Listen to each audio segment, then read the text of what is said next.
Let's look at the graphs of some exponential functions. So here I've got the red graph is the graph of y equals 2 to the x, and then I've got a computer program to plot its gradient function in blue. And we'll see that the gradient function is the same shape as the original graph, but slightly to the right.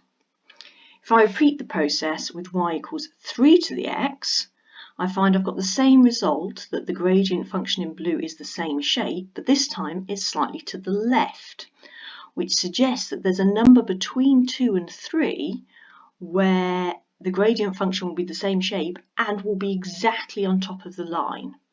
And that value is the value e, and called the natural logarithm or Euler's number. And the graph of y equals e to the x, its gradient function is exactly the same as the original function. So the most important thing to know about the exponential function is that when you differentiate the exponential function, it stays the same. Nothing happens at all. So if I differentiate e to the x, I get e to the x. Have to remember with chain rule though, if I've got e to the 2x, when I differentiate, the exponential part stays the same, but because it's 2x, I need to multiply by 2. So actually I get 2e to the 2x. And that's the general result which is stated here. If I've got e to a multiple of x and I differentiate, it stays as e to a multiple of x, but it gets multiplied.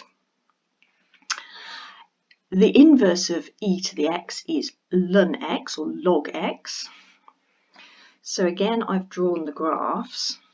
So the red line is y equals the log of x. And just like I did with the trig graphs, I've considered what's the gradient at various points. So if we consider down here close to 0, the gradient is really steep and positive. So positive up infinity. So at 0, the gradient is up at positive infinity. Then the gradient gradually decreases, becomes exactly 1, it's at 45 degrees here, and then tails off and gets closer and closer to a horizontal line, so its gradient becomes closer and closer to 0 for larger values of x. And if we join those points up, we end up with the green curve, which we might recognise as being the graph of 1 over x. There are other ways to prove this result, but for now this would do. So if we start with log x and we differentiate, we get 1 over x. The interesting thing with chain rule though for this is if y equals the log of 2x,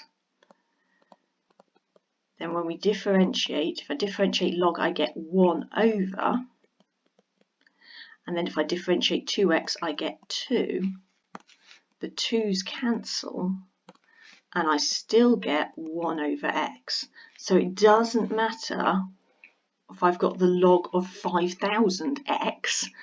When I differentiate, I get 1 over 1x.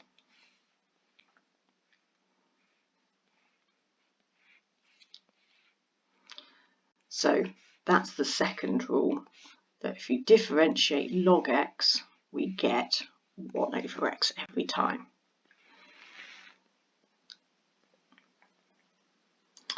So if we differentiate these,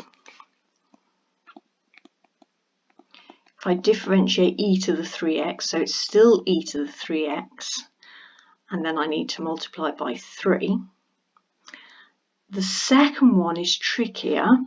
So instead of 2e to the 3x, I'm going to write 2 as the same as e to the log of 2, because e and log are inverses. So I've actually got 2 to the 3x equals e to the log of 2 to the power of 3x. And we know by the laws of indices that power to a power means we can multiply them. So I get e to the 3x times log 2. Now I've got an e function, so that's fine.